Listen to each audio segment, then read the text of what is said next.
combination of sand and mud and dog hair. It's so beautiful here, but I recommend that you don't. Doing this has opened me up. And if you live here and you did it on purpose, well done you. I'm Sara, I'm 55 and I've just cashed in a small pension, sold out virtually everything I own, and I've gone all in financially on getting a campervan. And with my dog Bella, I'm starting my next chapter by exploring the UK coastline and sharing the experiences I have. Hit subscribe and join me. From last episode, we leave Penmaen Moor and we get back onto the A55 expressway heading for Conwy, where we've got lots of sights to see and some history to indulge in. And immediately we see two amazing historical pieces, the Suspension Bridge and Conwy Castle, which most definitely is dominating the scenery right now. But first we need to park.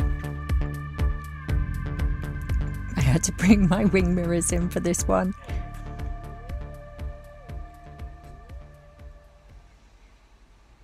But if he can get through there, then I certainly can.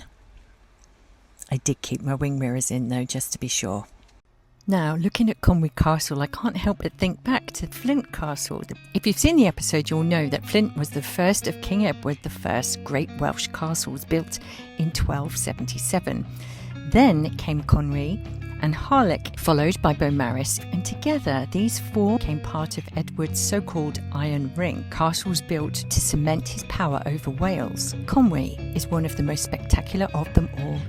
Built in just 6 years between 1283 and 1289, its 8 enormous towers still dominate the landscape more than 700 years later. Now, sadly, the castle is currently closed, so I decided to head down to the quayside and take a look at the harbour and what we can find there. Down on the quayside, you'll find one of Conwy's most famous attractions, the smallest house in Great Britain. It's just 1.8 metres wide and about 3 metres high. And believe it or not, people actually lived there until 1900. The last resident was a fisherman who was over 6 feet tall. It must have been pretty cramped for him. The place draws quite a crowd, and it's been heralded as one of the most photographed attractions in Wales. So Bella and I obliged, and people were more than happy to take our picture for us. Bella had attracted quite a bit of interest. And so from there, we walked over the bridge to get a different view of the harbour. And we were heading for the Suspension Bridge.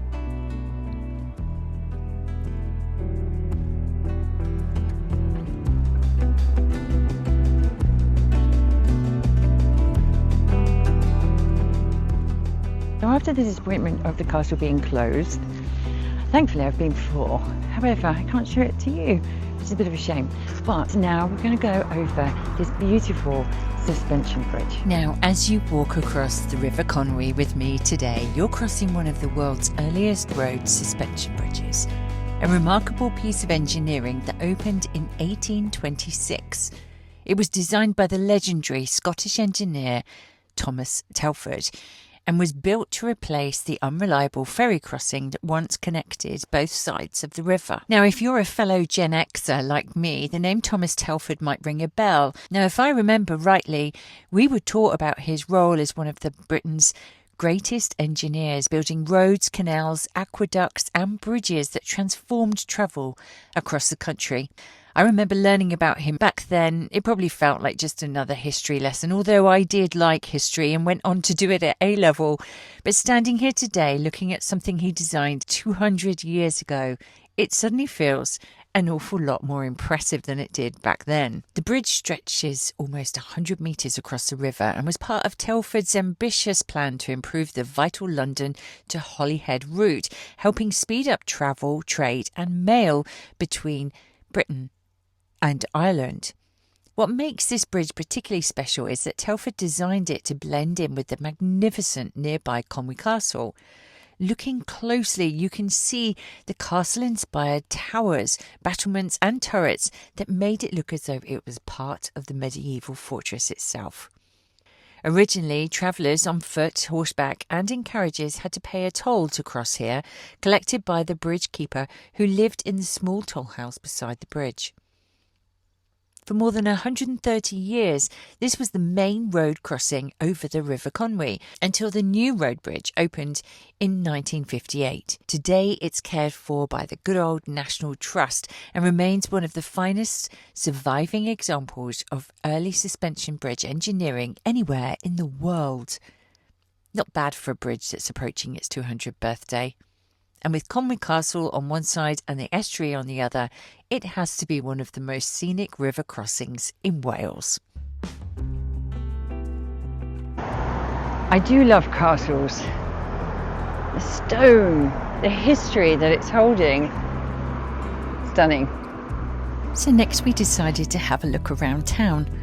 Conwy is one of those places that feels as though you've stepped into a history book, but somehow it's still a thriving little Welsh town. So we've got lovely streets,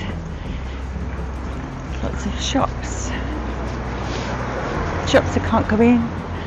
This is good, it's life-changing. With a population of just over 4,000 people, Conwy may be small, but it punches well above its weight when it comes to character. It's definitely got a really nice feel to it here. There seems to be a lot going on and there's so much history. It's got a nice chilled out feeling. Having been here previously when the castle is open, it's practically dead. There's not many people here in terms of comparison. So the castle, I would think the castle does bring an awful lot of tourism with it, which is great for a town like this.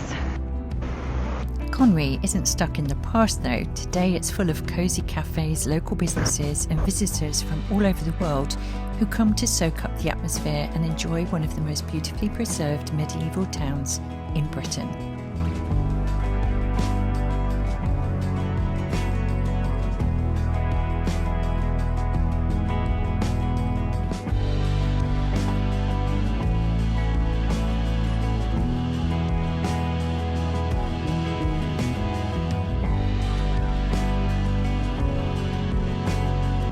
So this is a lovely walk down the side back to the car park.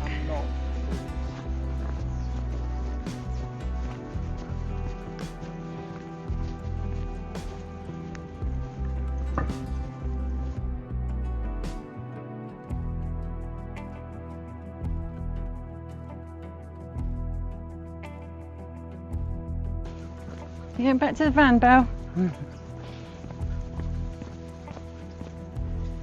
Go back through the fabulous tunnel. I'm hoping this camera picks it up better. Yes, look at that. Wonderful.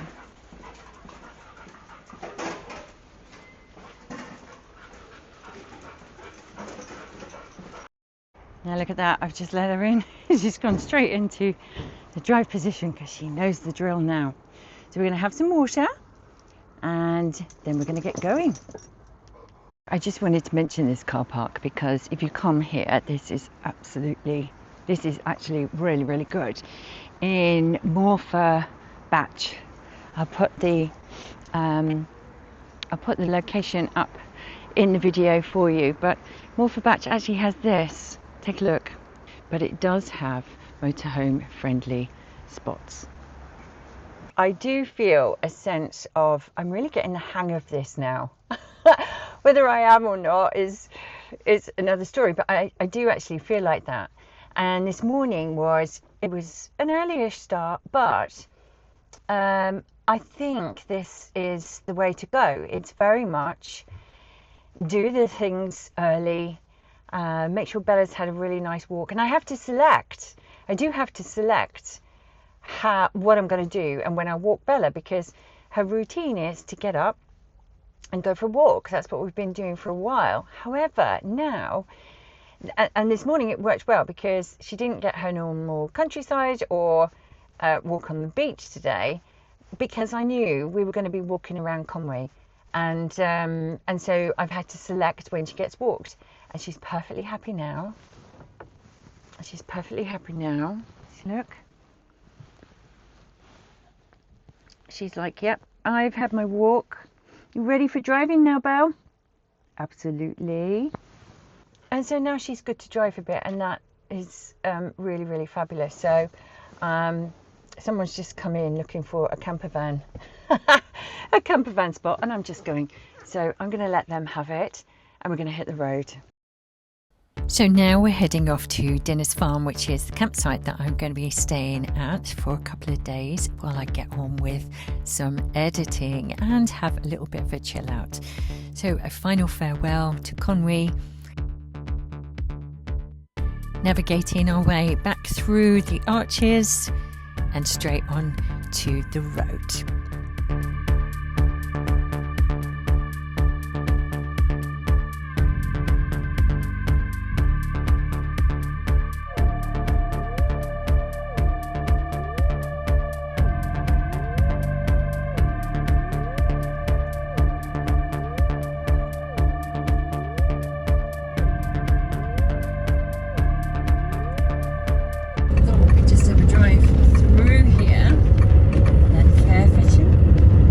Over there, bogs and basins.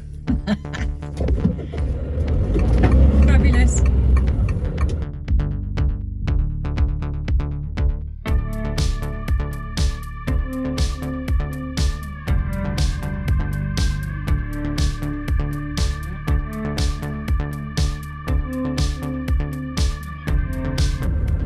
Oh, I love these houses. Look at this.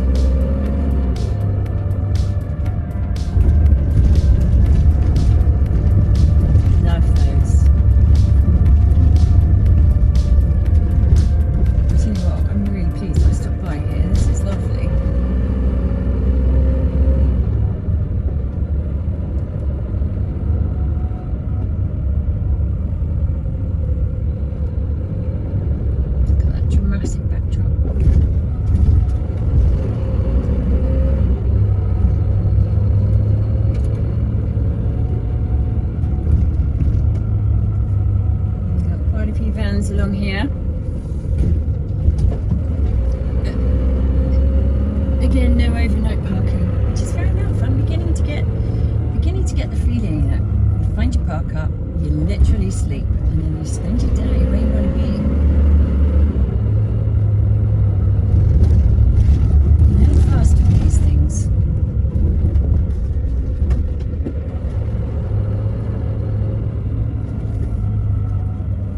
Right. Look at this.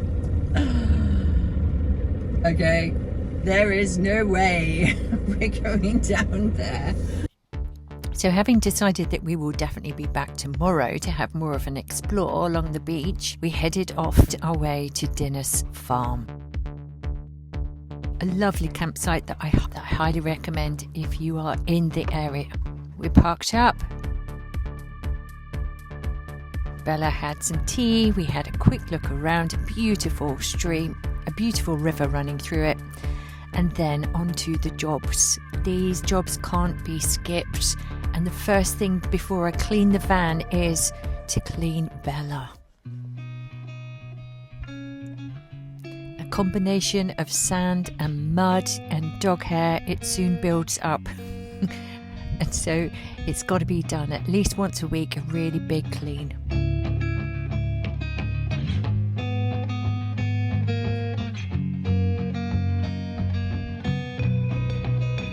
It's not that big a space, so it doesn't take too long, but it's so wonderful once it's been done. Then I can focus.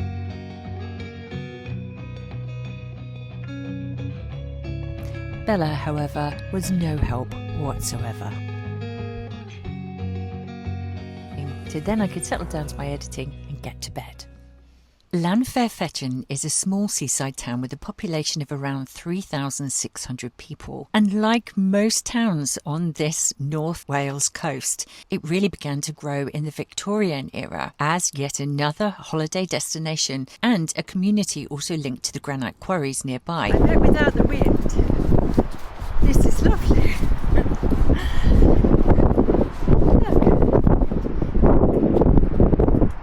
Pretty little place you could so easily just drive through, but I recommend that you don't. I'm really glad I came back because I wanted to check out this part of the Wales coast path. because this is known as one of the easier sections of it, where it's pretty flat all the way from here to Bangor.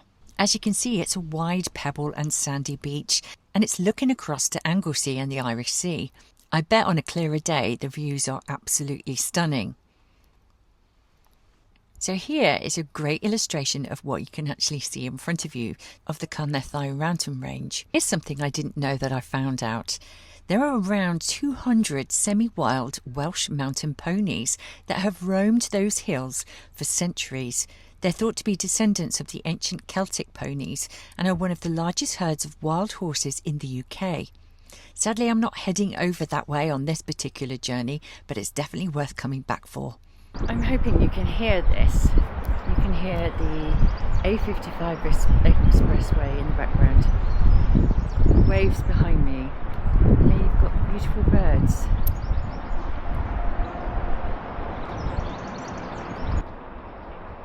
And as we come further along, we're going past the nature reserve. This is such a lovely walk. I really recommend that you come here. I'm not going to be able to do the whole lot today, but the whole walk from Llanfairfechan to Bangor is around 8 to 9 miles, and it would be a really good walk because it's pretty easy going. So it'll probably only take you about 4 hours at a relaxed pace. So we really were in danger of not getting walked by the sea today, because I've been editing in the van all day. And despite taking Bella out briefly in the morning, we've been in all day. It's now coming up for about 3:30. So we had to get out, have a walk, and I have to say I was going a bit stir crazy. So much film that I've got to get through. But I'm loving it at the same time. It's just taking me longer because I'm just not used to this. But we are getting there, and knowing to take a break, pack everything up. It just took us 10 minutes to get here from where I'm staying. And the Jackery would have had a bit of a charge as well. And yeah, it feels so much better. I think my body is now telling me that this is definitely something I need on a daily basis. And I'm really glad I came back, because I just thought it was a little promenade up to the cafe. But you've got all of this to just walk for free. Amazing. If you live here, you're very lucky. And if you live here and you did it on purpose, well done you. I'd never heard of this place before, but I have to say I think it's one of North Wales's hidden gems. I guess I thought when I started this journey I'd be focusing mainly on the well-known towns and places along the UK coastline. But I'm loving that I'm finding some really wonderful places that have revealed such beauty to me. I do understand. It's fair enough, no dogs. I totally get it. But I am missing out on the coffees. But you know what, Belzy, you're worth it. You're worth it. Love the colours. So before we knew it, it was time to move on and leave Dinner's Farm, where we were heading for another night off-grid. But I definitely think I picked a good one. So today is definitely a good day. I've come down to a free beach car park, and there is a height restriction barrier on, but it was open, and so we are able to enjoy this. Now look. What I'm excited about today is this part is part of the Wales Coast Path, and if I kept going yesterday when I was in Llanfairfechan, that I would have come out here. So we've just decided, Bella and I, that we are going to walk and see how far we can get with Bella. This is pretty tough going for her. She's doing great. So we should be able to get quite a way. When I used to regularly walk on Cannock Chase, one of the things I loved about it were clearly the trees. And the sound they would make, it always reminded me of the sea. So this is a strange experience right now, because on this side, I have all these beautiful trees. and they are making the sound of waves. But on this side, I have the sea, and it is just a beautiful, gently lapping sound. So I'm going to see if you can hear. Hoping this bit will get louder.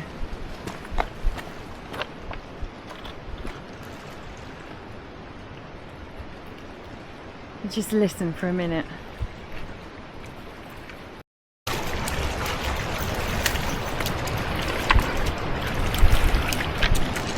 It's just started to rain a little bit.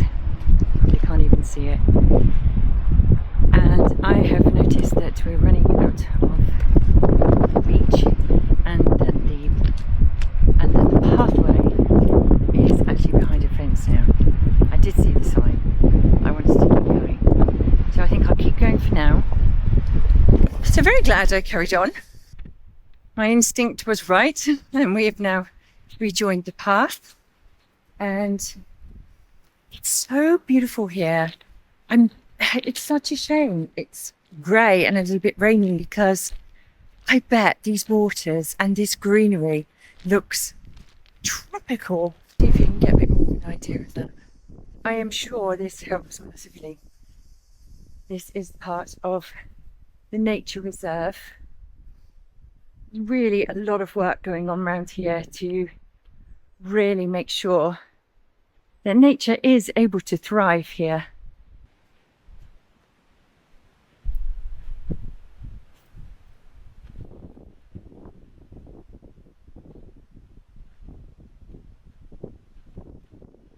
So one of the best things about living full time in a van is that you are not completely in control, because there's plenty of places I would love to take my van that is just not allowed. But you are in control of where you go and what you do, and working online is brilliant. But there's so many people who work online and just stay at home, never go anywhere. And that's fine. If that's your bag, that's great. But that really wasn't working for me. I'm so inspired by creating and coaching at the moment. I don't think I've ever felt this inspired in more recent years. There have been some tough years. There's nothing unusual for a woman my age. Lots of people go through divorce. Lots of people lose a parent or both parents. And lots of people have their children leaving home. And I think sometimes we just stay conditioned that that's what we do. We get a house, we live in it, maybe do nice things once a week and at the weekends, and we continue to pay the bills and be tied to a property. And it's funny, because me doing this now, that just makes no sense to me whatsoever. And doing this, I hadn't really planned what I was going to say here at all, and that's the beauty of it. But doing this has opened me up. The old me, and I don't want to go back to the old me at all, because I've evolved. But I believe, if you've ever studied psychology, it says that our basic personalities are with us from day one. And yes, you can change things, and all depends on how you deal with things that happen to you. But I'm reminded of things I loved when I was a child every single day. And that doesn't necessarily mean that I'm acting like a kid. What it means is there are things that have always had the capacity to bring me pleasure, to be fun, to get joy from, that, I don't know, through maybe becoming a mum and when you get married. I don't want to put a downer on marriage. I believe in marriage. I really do. But I think when you are a couple and you're bringing up children, it's really difficult. You have to operate as a team. But sometimes, but it's natural bits of you before family have to be put aside for a while. And so why not pick it up again? Why not pick it up again? That's what I feel like I'm doing. The things that I think about on a daily basis now are so very different. And I've so lightened up about making money, earning a living. How do I want to do it? Oh, so much easier. And I'm definitely discovering what freedom actually feels like. That sounds like such a poncy thing to say. It really does, but it's so true. I could just go through a day and not even look at the time. I could decide whether I want to speak to people or not speak to people. I get to decide when I eat, what I eat, and I get to decide those things anyway. But every time you experience something new, especially something big, and it's whether you've decided to do it or it's been enforced upon you, you change because you get different perspectives on things. You have a different experience. And this is changing me already. And one of the things that I'm really becoming self-aware of are just how many social conditioned beliefs I have about how I'm supposed to be as a woman in life. Until you get to a place where you realize you don't have to feel those things. You can do things differently. You can put yourself first. You can give yourself top priority. You can go off and do the things you want to do. You just have to work out how best to do it. But when you decide on something and you decide that you want it, and there's like a white heat for what it is that you want, then you find ways. You find ways to have the difficult conversations. You find ways to uphold boundaries. You find ways to say what you think. And you find ways to do what you want to do. I'm 55. I reckon I've got a good 25 years. I hope I am blessed with my health. And I hope that I've got a good 25 years before I think to myself, you know what, I think I should settle down now. And if there are any 80-year-olds watching this who are nowhere near doing the settling down thing, please tell me. I would love very much to hear what you're doing. So that's me today. I thoroughly enjoyed this walk. Bella has loved it as ever. We have our lungs full of fresh air. And so now the rain is coming. So we've picked up our pace just a little bit. And look, that beach we were walking along earlier, this is what I'm talking about. The tide comes in so far. So that is why we are walking on the path on the way back. So I've done quite a lot of, I've done parts of the southwest coast path. But one of the things that I'm noticing here in Wales is it is so organised. The bits that I have been on so far are so clear, it's well signposted. And I read last night that the Wales coast path was actually the first of its kind. And what I mean by that is Wales was the first country to properly have a continuous walking path around the coast of the country. How did I not know that? I love my coastal walks. How did I not know that fact? Anyway, I now know that fact. I'm sharing that with you, and so you now know this. And I'm wondering whether that is why they are so good at this. They've had years to experiment and make it better and make it accessible for all.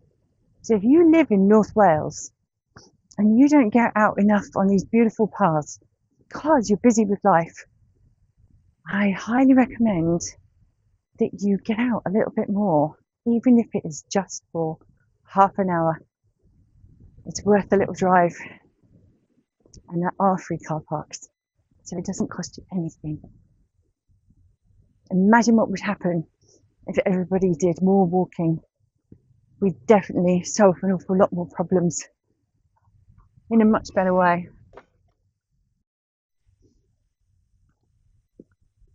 So here we are back to the car park.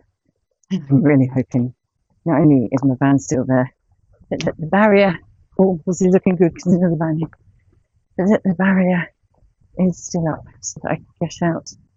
So yes, here is the van, and there is the gate, still open. Hooray! I love it when that happens. We just made it back in time before the rain came.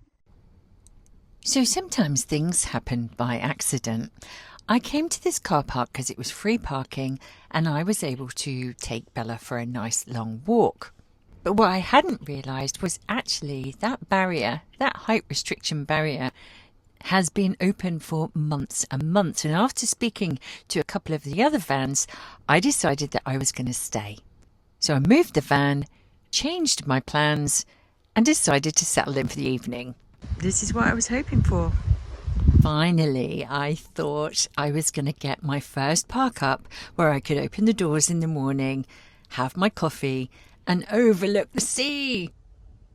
I think I'll bring my laptop up here and work from here.